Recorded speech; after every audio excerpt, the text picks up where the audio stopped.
Hello and thank you for joining us for yet another episode of Testify right here on Hope TV, where you look and live. I am Sharon Aitore Wanganye, and we are set for another moment where our faith in the Lord Jesus Christ gets to grow. Today I have three beautiful ladies on set, and we get to hear their testimonies, their stories, but of course we first of all start with introduction, and I start with my immediate right. I'm Pauline Wanjiru. I'm married and we have a son.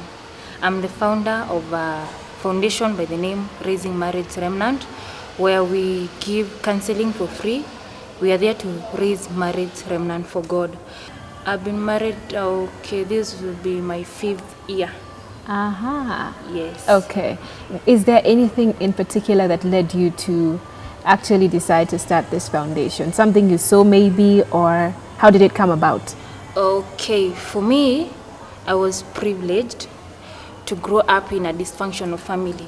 How is that a privilege? It is a privilege because I've come to know of it just the other day. Because if I did not go through that, I would not have come with this foundation. The foundation was born because I grew up in a dysfunctional family. Because I cannot discredit everything. The pain we went through, the challenges we went through under our father, it is what made me. And then the resilience I saw my mom with, because my mom could not walk out. I used to tell her, like, Mommy, you need to move out of this house. And she used to tell me, no, I cannot. So with that resilience, at first I could not understand it. But now, I now understand it better. And the funny thing why I'm saying it is a privilege is because despite how our father used to treat us, I never hated men. All right. Yes. We will hear more about that in the course of the program. Let's now get to beautiful lady number 2. Okay, I'm Primrose Ogoni Kamau. I'm not married. I'm still in search. I'm here to give my testimony, and I know it will encourage somebody. Maybe there is somebody out there who is going through the same thing I went, and I know it will help her, and she will be able to overcome it. Because I know if you do something, you will always do it well. If you are with God, and if you ask for His assistance, He will always be there for you. Thank you, Primrose. And then? Hi. Hi. My name is Wendy Wandia. I'm married. I'm Mrs. Kanyi. My husband is called Joshua Kanyi. I've been married now 10 years. We are blessed with 3 beautiful children. I'm a mom and an entrepreneur as well. I run Salach Bakers and Salach Kitchen. And today, it's a privilege for me to be on set just to encourage people with my testimony. Because I've been through a lot, but all in all, the end product is me being a servant as well as an entrepreneur. Amen. Yes. Amen. And I think we'll just start right there with you, Wendy. What is your story? Wow. Okay. I got married in 2006, and we were blessed with a baby a year after. My marriage was smooth sailing. When I had my second baby, we started experiencing issues in our marriage, which we never really got down to discuss and solve. So we used to sweep issues under the carpet, and at that time, I got born again in 2010 at JCC Parklands. And so my work with God was not, how can I say? It was not tight. My relationship with Him was wishy-washy. Yeah. I would only come to church when I felt I had a need. And that need was, I used to come and complain to God, my husband is not doing A, B, C, D, E, F, G. I never used to see that I was the problem also contributing to the marriage and the angle that it was taking. Okay, so I even had counseling once with my pastor, and he told me, instead of complaining your husband is doing a lot of stuff, why don't you thank God and pray?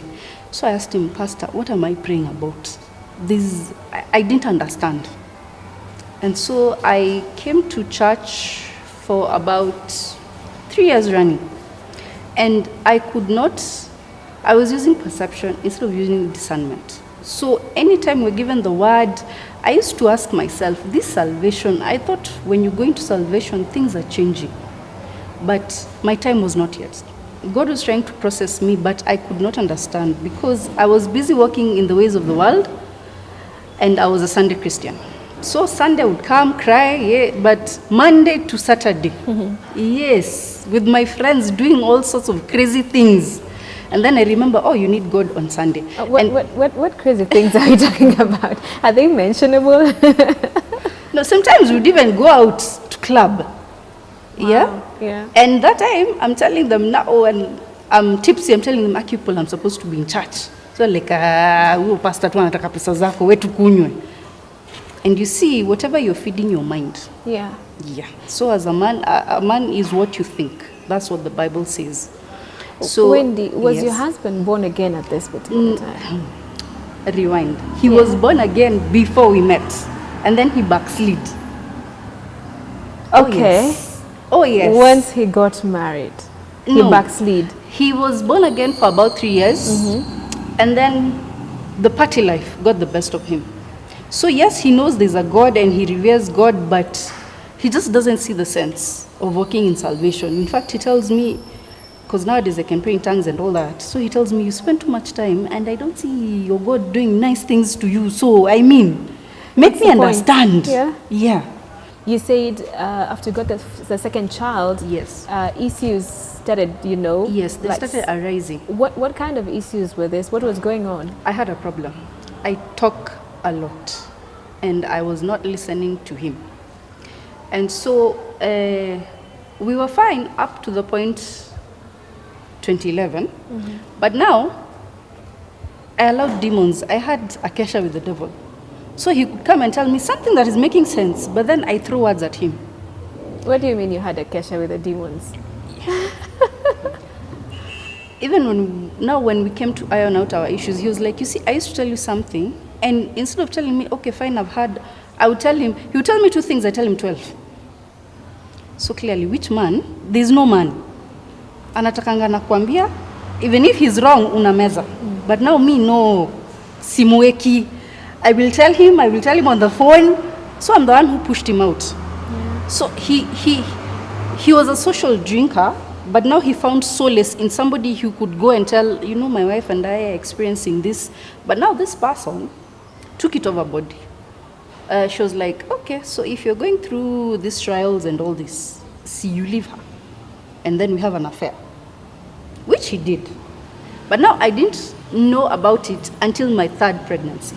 Because I used to think, okay, me. And then I had sat in a group somewhere, I was working. And somebody went like, I told them, my husband bought me something XYZ. So she was like, my husband doesn't do anything.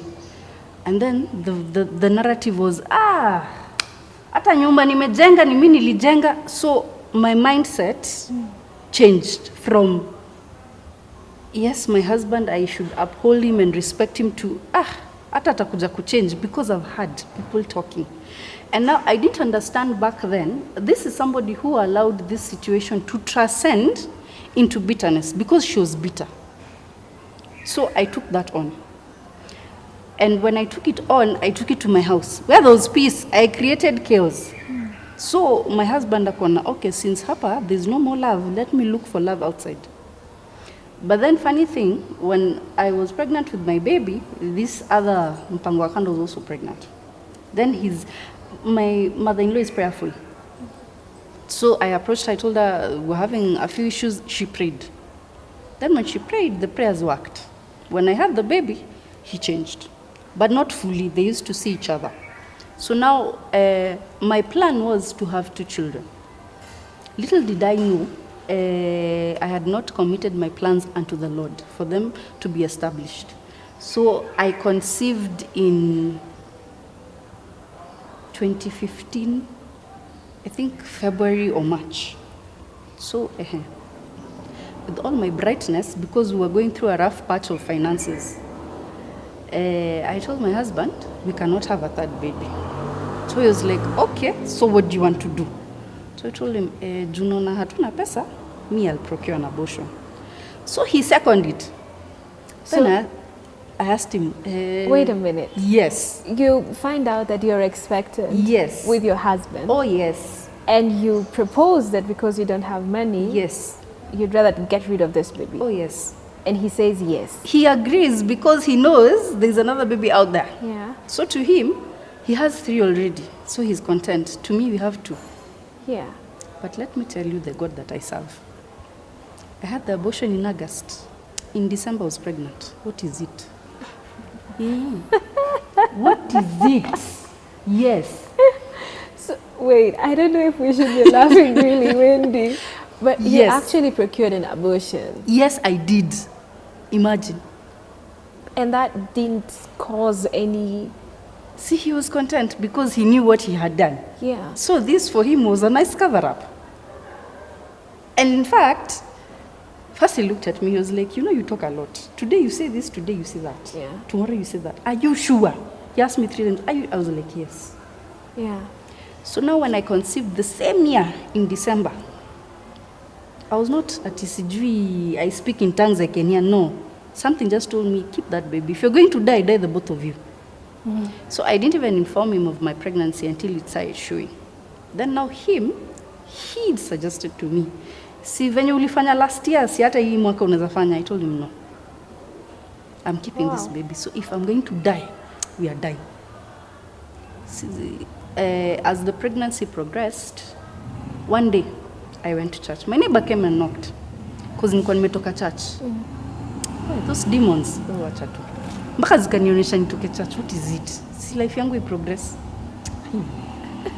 My neighbor, we used to go to the same church. She came one day and knocked. She told me, now, you left church, it's been a year. I keep telling you, we go back, you don't go. So she told me, today I'm not leaving your house until you dress up and go to any, even if ni ya kibanda. I have to make sure umeingia kwa church. Because she told me, you can't be pregnant and you're not even covered. What are you waiting for? I told her, I'm waiting to die. She was like, die from what? And she told me, if I tell you the things my husband has done to me, you will run to church. Afadhali huyu wako. So I didn't know what she meant. In fact, I should look for her. She testifies in your show. So now when I went to church, that particular day, she removed me from the house. I went to a church across the street. It's a very big church, but I just used to pass it, coming to now the church I used to fellowship at. So that day I told God, seriously, I don't have money. And my husband has just started, he made a transition from the job he used to be at. He was employed. Now he made a transition to self-employment, which for us, it dealt a blow because we were used to having money. But now when you start business, you have like a flat line and then now you pick. Yeah. So I went and justified to God the way this pregnancy, I don't even know. And this baby is not dying. And then to make matters worse, I didn't even used to go for clinics. So I told God, so now just give me peace. Give me peace. And I don't know what you want with this child, but it is well. That day is when he came to confess that he has another child. And that child was like 3 years because that child was like 2 years because my daughter was 3. So he came, confessed what he did. And so I remembered the prayer that I said in church. So I asked God, kumbe, you are microwave, unajibu. So that struck something in me. I was like, kumbe, God answers. So now, I was like, now I started thinking to myself, after he came and apologized and all that, I started thinking to myself, if I prayed in church and he answered, what more can he do for me if I just decide to commit? But you prayed for peace, yeah? Yes. So how did he answer? See, he came now, Yeah. when he came and told me, he cheated on me once and there's a baby involved. So I didn't have in fact, I even have a mentor who I had pushed aside. But she had prayed for me to have uncommon peace throughout my pregnancy. I didn't understand what she meant. Mm-hmm. So that day when I told God, and by the way, my mentor had said, I'm going to have uncommon peace. So now when he came to, repent, I would call it repenting. I was like, okay. Now, instead of shouting at him, I was like, sawa, sasa umekuja umekam clean. I have to forgive you because she's not walked into our house and said, nimeleta mtoto wenyu. I've not heard it from your friends.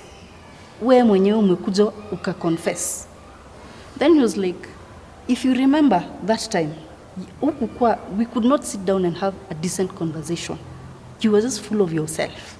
So even if you were a man, ungefanya nini? Wherever you find solace, yes, one thing led to another. So I was like, okay, fine. So I asked God, okay, now there's a baby. Then now I realized why I had an abortion and I conceived immediately. You see, God is God, is God. Because kuna watu endanga abortion and you can't conceive again. But now me, I understood my case fully. And then this baby who was outside, it was a boy. You see now his attention ingekuwa away from us because I have girls. But the now, first two are girls. The first two are girls and the last one is a boy. Yeah. And I can say the testimony came about like this. Number one, my walk with God was renewed. Because now I started seeking God. I would have devotions. Nilikuwa napita Family FM. That, I mean Hope FM. That became my permanent channel. I learned how to pray from Justice Walker. Because I used to listen to him. Najua, okay. And then now, when the baby came, he gave the baby a name, Mika, Prophet Mika. Who, your husband? Yes. Why? I don't know. I've never asked him to this day, but then when I went back to God, God was like, you see, I'm the one who maps out your destinies in marriage. So, when my mother-in-law came to discharge me because my husband was working, when she inquired of the baby's name, I was like, Mika. She asked me, na wengine venye unawapatianga majina si za Christian, ni nini kumendaje? I was like, imagine baba yake amempea. She was like, hey, my prayers have been answered. You know, I've been praying for Joshua to come back to salvation, and now by him calling the baby Mika, God has answered my prayers. So I was like, she was like, unajua Mika was a prophet. He was not a renowned prophet, but it doesn't matter. This boy of yours, we have to take him for the dedication he's going to serve. So I was like, okay. The answered prayers that I got last year, last year was 2017, prayers that I had prayed 10 years ago, zilikuwa answered last year. That's how I knew whatever I went through was pruning. Because you have to undergo a process for God to use you. Yeah. Because right now I'm on Testify. Bila hizo testimony ningekuwa wapi?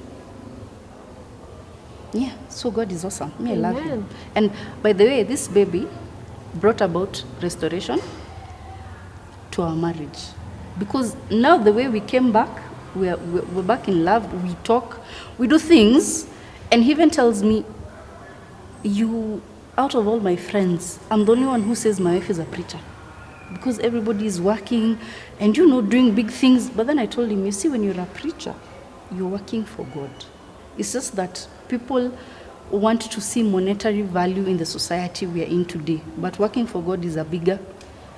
He's not fully understanding what I'm aiming at, but he's getting there. So, to answer your question, yes, he will come to church. Because I was told we have to serve together. Eventually, when God finishes working on him. Yeah. So, yeah. Amazing. All right. At this point, I believe we're ready for a break. We take a short break, and then when we come back, we get to hear the story of Primrose. Stay with us.